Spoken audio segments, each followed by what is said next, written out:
The seed was actually planted with my first son.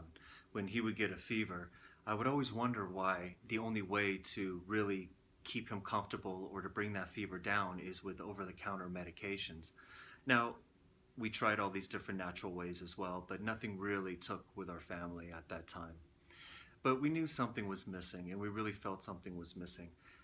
And it wasn't until after my second son was born, at exactly 1 month after his birth, that something terrible happened, and it kind of set the whole thing in motion.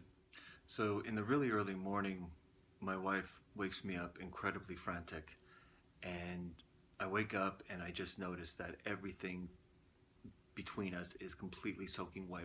I thought maybe our son peed the bed, and she said that he missed both his feedings and he's just incredibly hot, and we're just going crazy here. And he was so incredibly lethargic to the point of almost being unresponsive at that point. And I remember that I jumped out of bed and I went and I got on the phone with the doctor, and she already knew we were going to be going to the hospital. She was racing to get all her clothes on and get everything together so we can get him to the hospital. But the doctor also confirmed, he said, you got to get him to the NICU immediately. So we get to the NICU and they immediately take him up and put him on IV fluids and meds, trying to get that temperature down.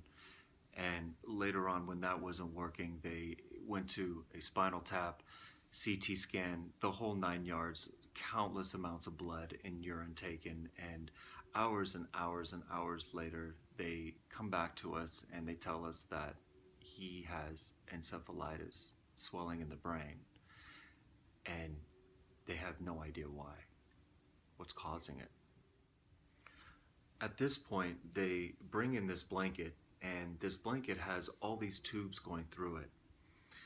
And they wrap him up in this blanket, and then they wheel in this little machine, and they hook the blanket up to the machine, and they pour cold water into this machine. And what it does is it pumps cold water through this blanket, and it just circulates through it.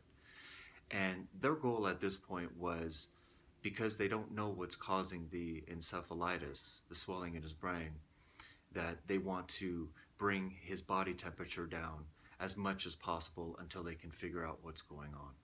So that went on for a couple days, and throughout that 48 hours, the doctors were back and forth, just constantly testing new blood and just trying to find anything that was going on. But he came out of it, and his fever broke, and his personality came back, and we were just so excited. And while we still, even to this day, have no idea what happened, we'll take the win. So we stayed in the hospital for the next couple days just to make sure, and my wife and I during this time were just wondering why there wasn't something like this water blanket that could be used on a more practical level with your typical fevers that most children get. Something that isn't going to cost thousands of dollars, or where you have to carry around a big piece of machinery. And when we got home, we just made it our mission to solve this problem, to come up with a solution that could be used on a more practical level. And years later, we come up with the solution that not only draws the heat away from your child's body when they have a fever, but it also does so many other things. It has been an absolute game changer for my family, and I know it will be for yours as well.